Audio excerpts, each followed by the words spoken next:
السلام علیکم ورحمۃ اللہ وبرکاتہ۔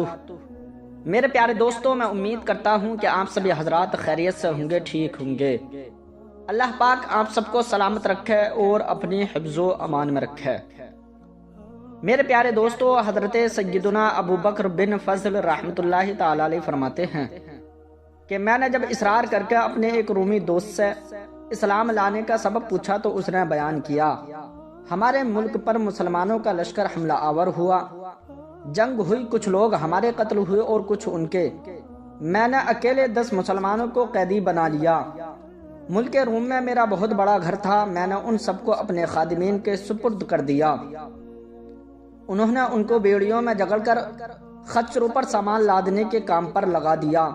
ایک دن میں نے ان قیدیوں پر مقرر ایک خادم کو دیکھا کہ اس نے ایک قیدی سے کچھ لیا اور اس کو نماز پڑھنے کے لیے چھوڑ دیا۔ میں نے اس خادم کو پکڑ کر مارا اور پوچھا، بتاؤ تم اس قیدی سے کیا لیتے ہو؟ تو اس نے بتایا، یہ ہر نماز کے وقت مجھے 1 دینار یعنی سونے کا سکہ دیتا ہے۔ میں نے پوچھا، کیا اس کے پاس دینار ہیں؟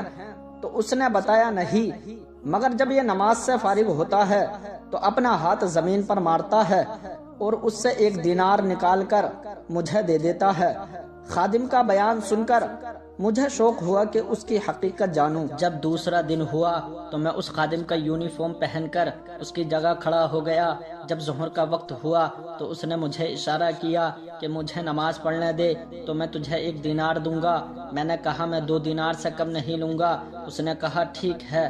میں نے اسے کھول دیا، اس نے نماز پڑھی۔ جب فارغ ہوا تو میں کیا دیکھتا ہوں کہ اس نے اپنا ہاتھ زمین پر مارا اور وہاں سے نئے 2 دینار نکال کر مجھے دے دیے۔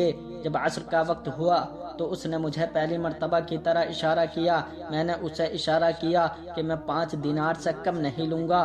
اس نے مان لیا۔ پھر جب مغرب کا وقت ہوا تو حسب معمول مجھے اشارہ کیا تو میں نے کہا، میں 10 دینار سے کم نہیں لوں گا۔ اس نے میری بات مان لی اور جب نماز سے فارغ ہوا تو زمین سے 10 دینار نکال کر مجھے دے دیے۔ اور پھر جب نماز عشاء کا وقت ہوا تو حسب عادت اس نے مجھے اشارہ کیا۔ میں نے کہا، میں 20 دینار سے کم نہیں لوں گا۔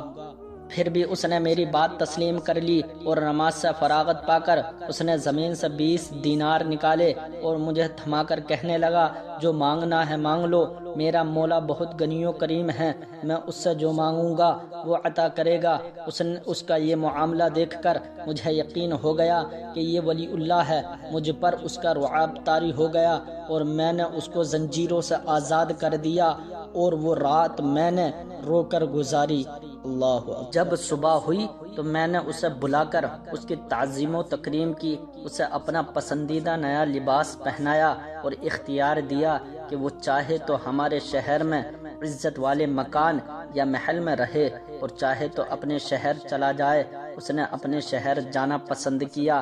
میں نے ایک خچر منگوایا اور راستے کے اخراجات دے کر اسے خچر پر خود سوار کیا۔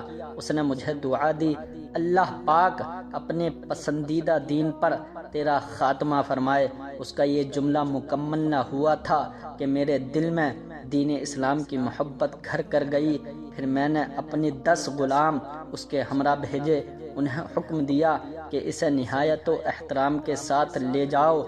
پھر اس کو ایک دواد اور کاغذ دیا اور ایک نشانی مقرر کر لی کہ جب وہ حفاظت تمام اپنے مقام پر پہنچ جائیں تو وہ نشانی لکھ کر میری طرف بھیج دے۔ ہمارے اور اس کے شہر کے درمیان 5 دن کا فاصلہ تھا۔ جب 6واں دن آیا تو میرے خدام میرے پاس آئے جس میں اس کا خط اور وہ علامت موجود تھی۔ میں نے اپنے غلاموں سے جلدی پہنچنے کا سبب دریافت کیا تو انہوں نے بتلایا کہ جب ہم اس کے ساتھ یہاں سے نکلے تو ہم کسی تھکاوٹ اور مشقت کے بغیر گھڑی بھر میں وہاں پہنچ گئے، لیکن واپسی پر وہی سفر 5 دنوں میں طے ہوا۔